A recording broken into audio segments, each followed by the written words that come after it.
I hope आप सब बहुत बढ़िया होंगे। मैं भी बहुत बढ़िया हूँ। आज हम फिर से बात करने वाले हैं Chronicles of the Narnia book 1 the Magician's Nephew के बारे में। आई होप आपने पुरानी वीडियो देख ली है चैप्टर 1 की। चैप्टर 1 में हमने जाना था किस तरीके से पॉली प्लमर को ट्रिक करके अंकल एंड्रू दे देते हैं पीले रंग की रिंग और पॉली गायब हो जाती है।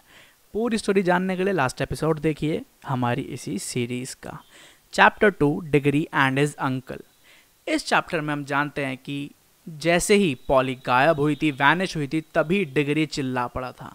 अंकल एंड्रू से चुप करवाते हैं ये कहकर कि अगर वो चिल्लाया उसकी माँ ने सुन लिया तो उनकी ऑलरेडी बहुत ही ख़राब हेल्थ और ज़्यादा ख़राब हो जाएगी। डिग्री समझ जाता है और चुप हो जाता है। और अंकल एंड्रू बताते हैं किस तरीके से वो भी पहली बार चिल्ला पड़े थे जब उन्होंने गिनी पिग को गायब किया था इसी तरीके से। डिग्री पूछता है कि ये सब कुछ क्या चल रहा है और ये सब कुछ क्या है। तो अंकल एंड्रू उससे पूछते हैं कि क्या तुमने ओल्ड मिसेस लीफे का नाम सुना है। तो डिग्री कहता है कि हाँ सुना है, वो कुछ परदादी वगैरह थी शायद हमारी। तो वो बताते हैं कि नहीं, वो कोई परदादी वगैरह नहीं थी, वो मेरी गॉड मदर थी। और वो एक ऐसी औरत थी जो कि बहुत सारे लोगों को पसंद नहीं थी। उन्होंने ऐसी कई सारी चीज़ें करी थी जो कि बहुत सारे लोगों को पसंद नहीं आई, लेकिन चाहे वो कैसी भी हो मेरे से अच्छे से बात करती थी। और अब जब वो अपनी आखिरी सांसें गिन रही थी तो मैं वो इकलौता इंसान था जो उनके पास था जिसे उन्होंने अलाउ किया था अपने साथ रहने के लिए। उन्होंने मुझे एक बार कहा था कि वो उनकी एक सीक्रेट ड्रॉर से एक डब्बा, एक बॉक्स लेकर आए। और अंकल एंड्रू ने वही करा, वो बॉक्स लेकर आए। और मिसेस लीफे ने उन्हें कहा था कि उनके मरने के बाद इस बॉक्स को जला देना बिना खोले। लेकिन अंकल एंड्रू ने अपना प्रॉमिस नहीं रखा और उस बॉक्स को खोला। और उन्होंने बहुत कोशिश करी कि जान पाए कि ये बॉक्स क्या है, इसके अंदर का सामान क्या है, ये बॉक्स कहाँ से आया है।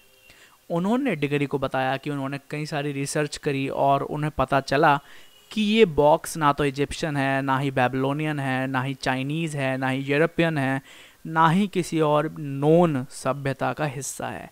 ये बॉक्स उन सब से बहुत ज़्यादा पुराना है। फिर उन्होंने बताया किस तरीके से उन्होंने जादू सीखा, कई सारी कलाएं सीखी और उन्हें पता चला कि ये बॉक्स एक्चुअली अटलांटियन है।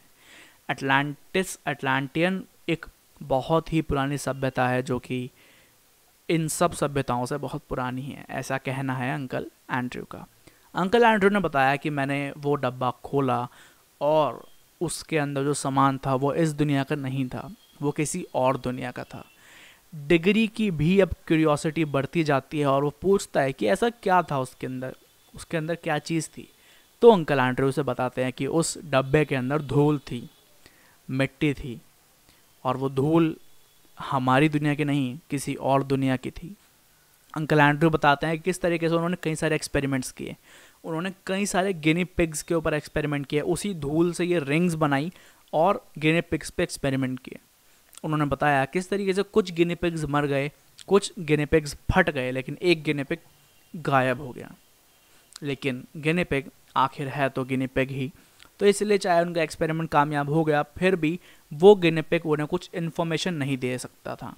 इसलिए उन्होंने पॉली को ट्रिक किया और उसे भेज दिया वो रिंग देकर। फिर वो बताते हैं डिग्री को कि ग्रीन रिंग वापस लाने के लिए है और येलो रिंग लेकर जाने के लिए है।